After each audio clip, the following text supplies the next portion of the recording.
Hello, everybody, and welcome. Thank you for your time in being here. Today, I'm going to talk to you about how to stand out in a crowd. It's one of the most difficult things to do, particularly if you're a consultant, a coach, an advisor, and so on and so forth. How does someone know to pick you rather than the competition? It's, again, a real challenge. So I've got some ideas, some things I'd like to share with you. Before I talk to you about that, let me just introduce myself. My name's Steve Mills. I've spent over 30 years now, actually 31 years, helping businesses to grow.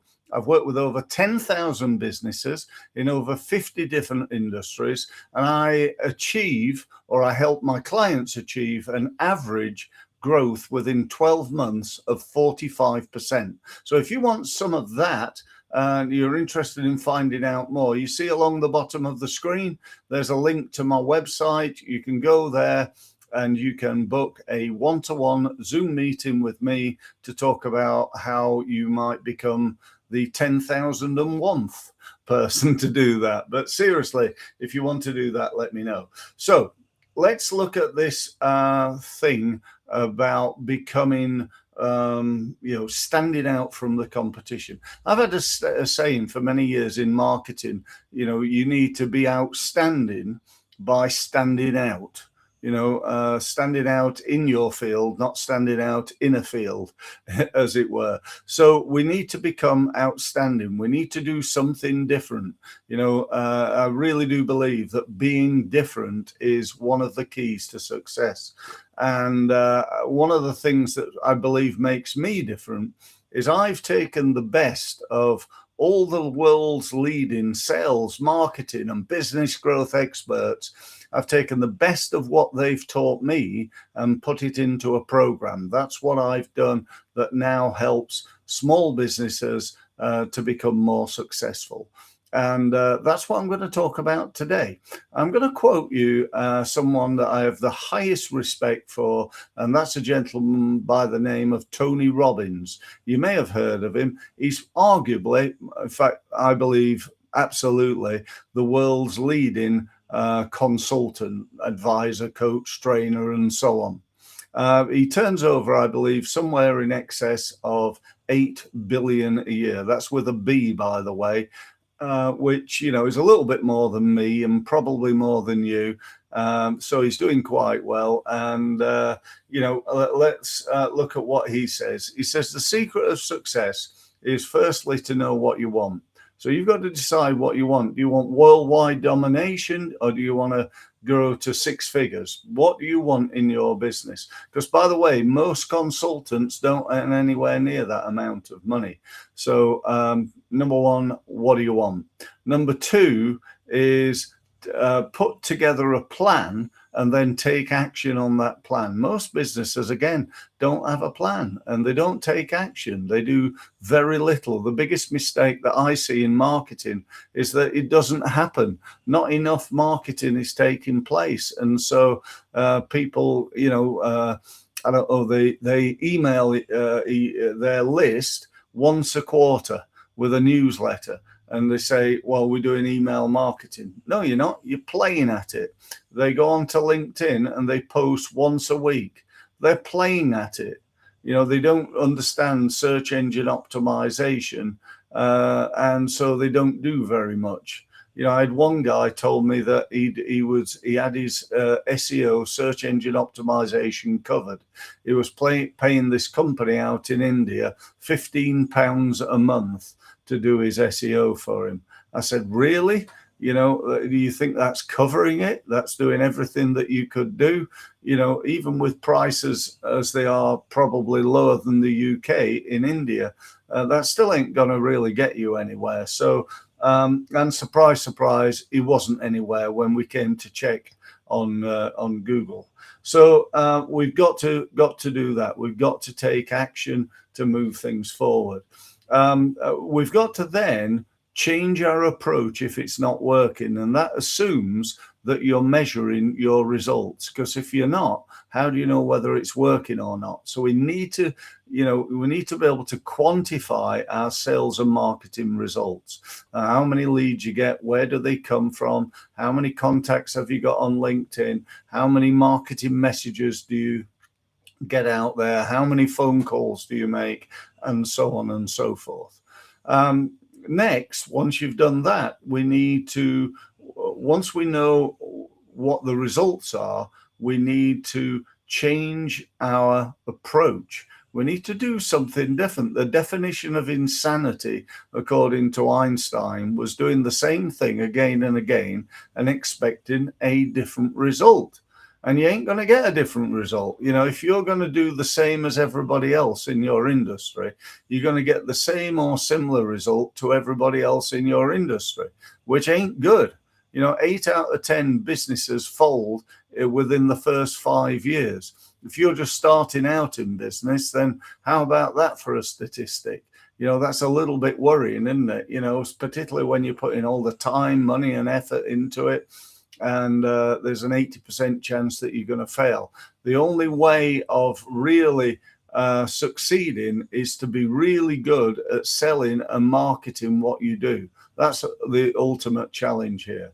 There is a way, however, of shortcutting all this, and that's Tony's step 5, and that is to model success. That doesn't mean copying everybody. It means modeling it. I model Tony and many others on a regular basis. I find something they're doing.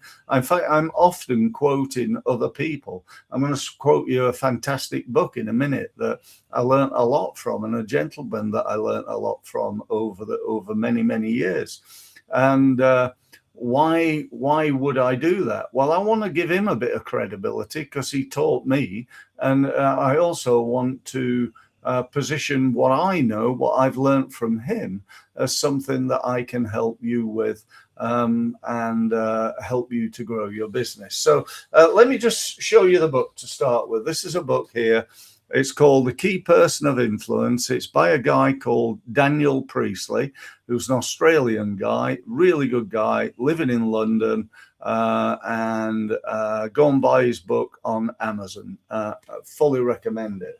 In it, he talks about, again, strangely enough, 5 steps, just like Tony, but these are different steps. These are steps to becoming a key person of influence, which is really what this is about, how to set yourself apart from your competition. Now, there are probably a myriad of ways of doing this and different systems and so on and so forth. But today I thought I'd share with you what I've learned from Daniel, and hopefully you can take advantage of that. So step 1, I don't know whether this is in any order of importance, but there's certainly, for me, all 5 things are really important, is pitching. Step 1, pitching. You need to be good at pitching. When somebody says, tell me, what do you do? Where do you go with that? Do you just go into free fall, just make it up on the day, just tell them what you think they want to hear? Or have you spent time developing a pitch, a specific way of doing it? I'm going to tell you mine because I learned mine from a different expert, and I'll tell you what that is right now. Think of it this way. I work with people who, some of them are like this, others are like that, and a few are like something else. Now, let me clarify on that. What I did is I got some research. I did some research into what are the biggest problems that my clients have. And the biggest problems that they have are they don't have time to do their own marketing. They don't understand modern digital marketing technology. And then the third one is they've never really done any marketing, and their business has now stagnated, and they know they need to do something. So they're the 3 biggest problems that when I speak to small businesses, to consultants, advisors, and so on, that they tell me. Oh, well, I don't really have time to do my own marketing. Oh, well, I don't really get all this LinkedIn and digital and AI and all that sort of stuff. I just don't get it.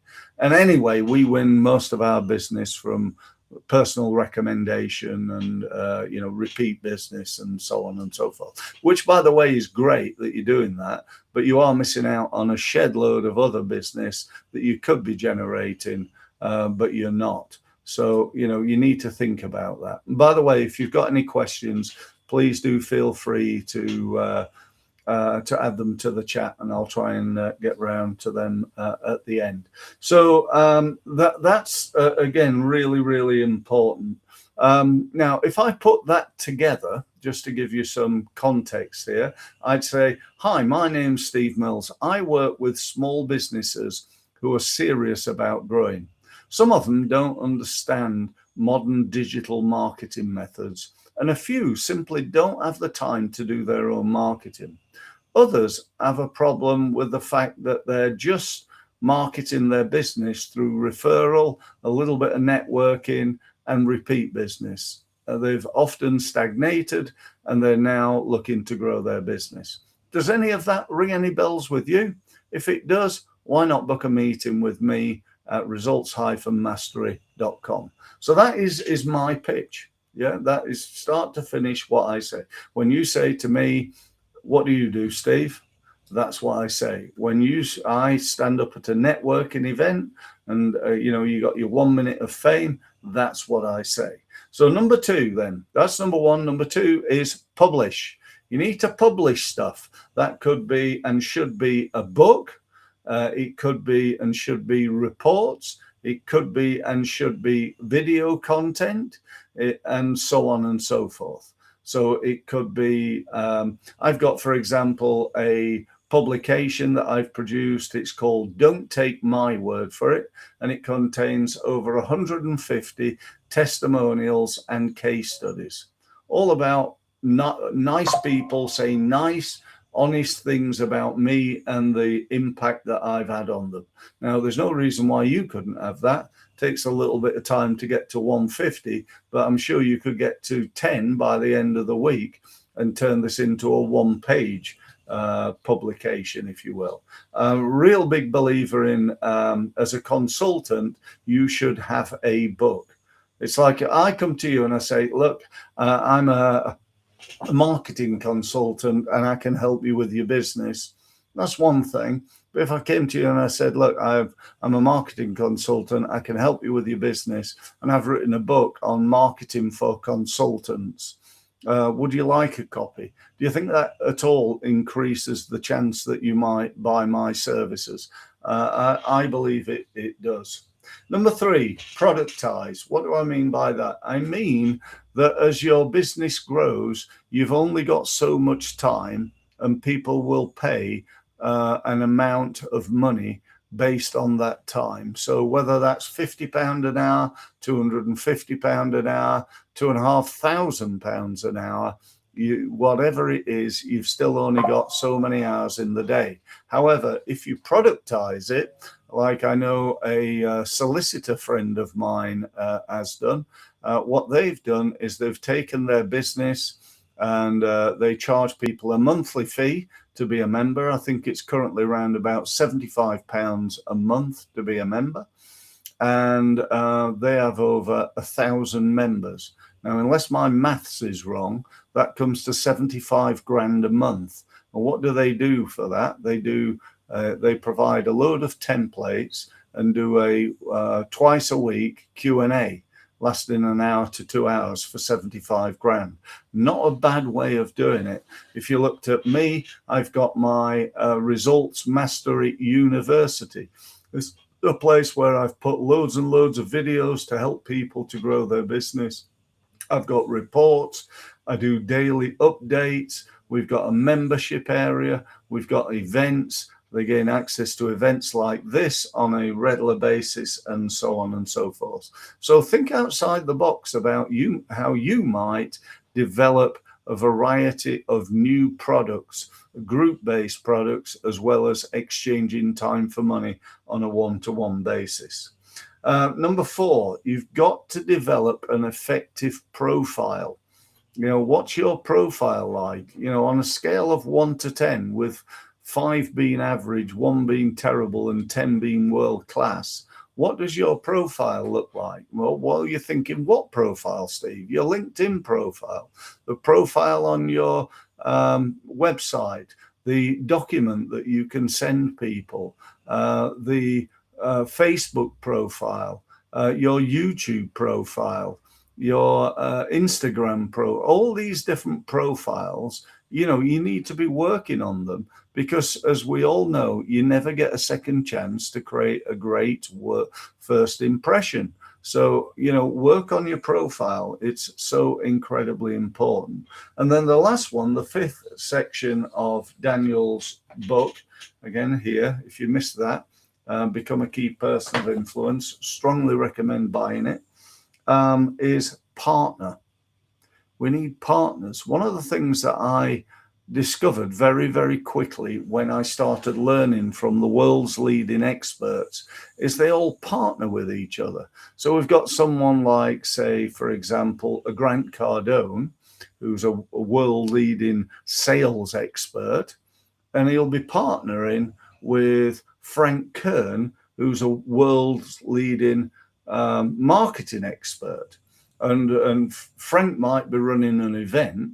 He goes to Grant and says, look, I've got this event coming up.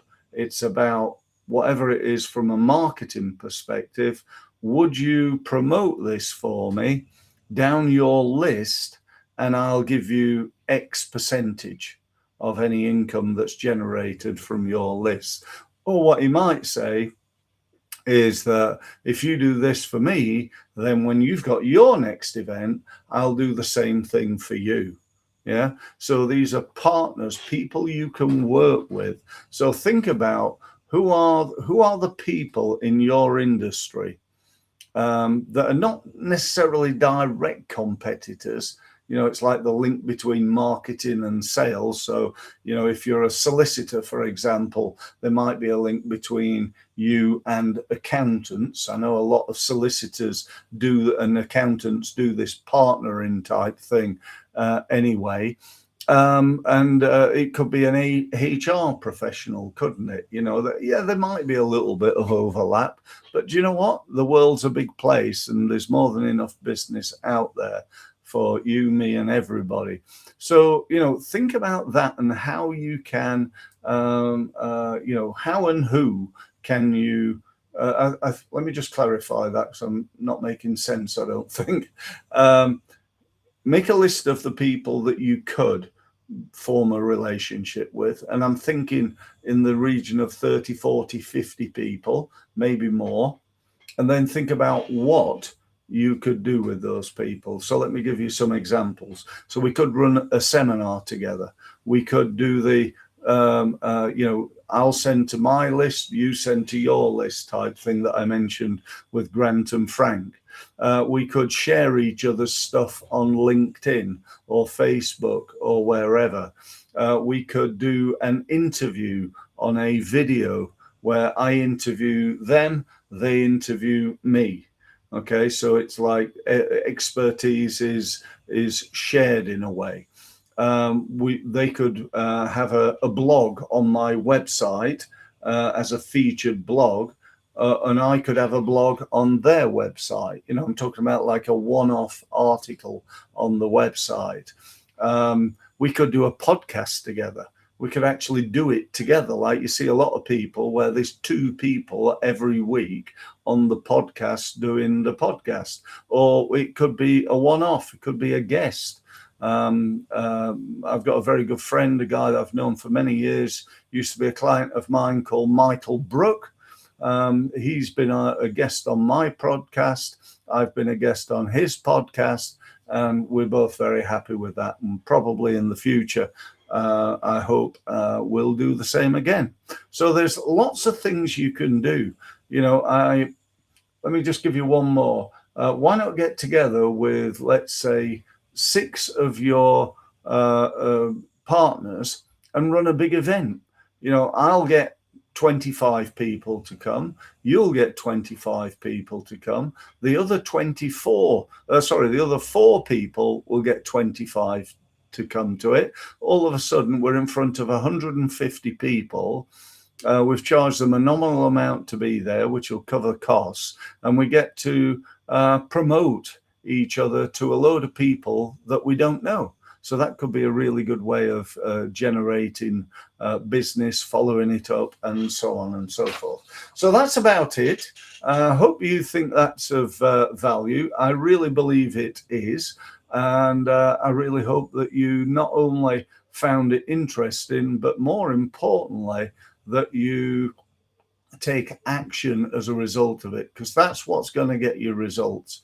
I look forward to my next live stream, so don't forget to tune into that. It will be going live as we are today on YouTube, on LinkedIn, on Facebook, as well as on my podcast on iTunes, Amazon Music, and Spotify.